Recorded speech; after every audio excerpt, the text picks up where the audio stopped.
Psoriasis में blood reports की क्या ज़रूरत है, क्योंकि ये तो स्किन की बीमारी है, आपको ब्लड रिपोर्ट्स कराने की ज़रूरत नहीं है। ऐसा मैंने बहुत बार पेशेंट को कहते हुए सुना है जब वो तरह तरह के ओपिनियंस और कंसल्टेशन लेके आता है। नमस्कार, मैं डॉक्टर मेघा चतुर्वेदी आज आपको बताने वाली हूँ कि क्यों ब्लड रिपोर्ट्स हमारे लिए ज़रूरी होती हैं और कौन कौन सी ब्लड रिपोर्ट्स आपको करानी चाहिए अगर आप सोरासिस से पीड़ित हैं। और ये इक्वली इम्पॉर्टेंट है क्योंकि इन ही रिपोर्ट से हमें पता चल पाता है कि बॉडी में क्या डेफिशिएंसी चल रही है या क्या डीअरेंज चल रहा है, और उसी हिसाब से आपका प्लान ऑफ ट्रीटमेंट तैयार होता है। सो नंबर 1 जो आपको कराने की जरूरत है ब्लड रिपोर्ट्स में वो है विटामिन डी, B12 और आयरन प्रोफाइल। जब भी आपका विटामिन डी, B12, आयरन लो होगा तो आपका जो सोरासिस का रिकवरी है वो स्लो हो जाएगा, डिलेड हो जाएगा और आपका सोरासिस बार बार रिलैप्स करेगा, क्योंकि तीनों ही ऐसे हमारे इंपॉर्टेंट विटामिन हैं, मिनरल्स हैं जो डेफिशिएट होने पे हमारे इम्यून रिस्पॉन्सेस को कमजोर करते हैं, वीकनेस पैदा करते हैं और बीमारी को एग्रावेट करते हैं। तो आप B12 आयरन का टेस्ट कराइए और ये रिपोर्ट्स में कम मिलता है तो इनको पूरा करना जरूरी है।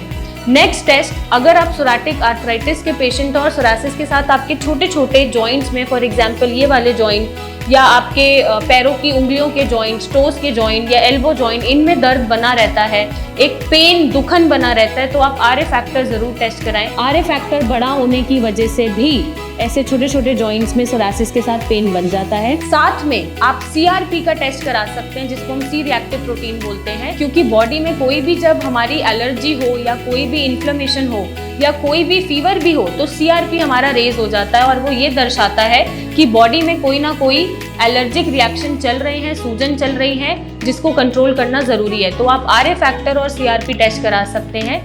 नेक्स्ट जो टेस्ट है वो है IgE का टेस्ट। जब भी सोरासिस होगा तो मैक्सिमम पेशेंट में हमारी जो IgE है ये इम्यूनोग्लोबिन होता है जिसको हम IgE से डिनोट करते हैं और ये हमारे सारे एलर्जिक रिस्पॉन्सेस के लिए रिस्पॉन्सिबल है। कुछ चेन्स हैं प्रोटीन की और जब ये हाइपर एक्टिवली काम करती हैं तो सोरासिस आपका एग्रावेट हो जाता है, या सोरासिस जब हुआ तो IgE बढ़ी हुई नजर आती है तो उसको भी जरूरी है दवाइयों से कंट्रोल करना। बट दवाइयाँ आप उसमें एंटीहिस्टामाइंस और एंटी एलर्जिक मेडिसिन ना लेते हुए नेचुरल ट्रीटमेंट या कोई ऑल्टरनेट पैथी को चूज करें जिससे आपके वाइटल ऑर्गन्स बचे रहें। नेक्स्ट जो एक बहुत इंपॉर्टेंट टेस्ट है वो है LFT, लिवर फंक्शनिंग टेस्ट, क्योंकि मैक्सिमम पेशेंट में लिवर डीअरेंज मिलता है because of the over use of steroids, या उनका लिवर ही डीअरेंज था फिर सोरासिस आया, या उनका मेटाबॉलिज्म ही ठीक नहीं है, या वो ओवरवेट है तब सोरासिस आया। तो लिवर डीअरेंज होने का मैक्सिमम चांसेस होता है मैक्सिमम पेशेंट में, और ये अगर डीअरेंज है तो आप कितनी दवाइयां खा लीजिए ना ही सोरासिस ठीक होगा और ना ही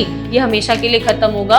अपने सोरासिस को ठीक करने के लिए अपने लिवर को हेल्दी रखना जरूरी है, और अगर वो डीअरेंज चल रहा है तो उसका साइमल्टेनियस ट्रीटमेंट लेना जरूरी है अपने सोरासिस के ट्रीटमेंट के साथ, ताकि सोरासिस हमेशा के लिए खत्म भी हो और रिलैप्स ना करे। तो आई होप आज आपके कुछ डाउट्स क्लियर हुए होंगे कि ब्लड रिपोर्ट्स भी इक्वली इंपॉर्टेंट होती हैं सोरासिस में। डायरेक्टली नहीं सही बट इनडायरेक्टली जरूर लिंक करती हैं और आपके सोरासिस पे इफेक्ट डालती हैं। और अगर आप चाहते हैं कि सोरासिस जल्दी ठीक हो, रिकवरी फास्ट हो और रिलैप्स ना हो तो इन चीज़ों को बैलेंस करना ज़रूरी है और एडिक्वेट अमाउंट में, नॉर्मल अमाउंट में इन चीज़ों का रहना ज़रूरी है।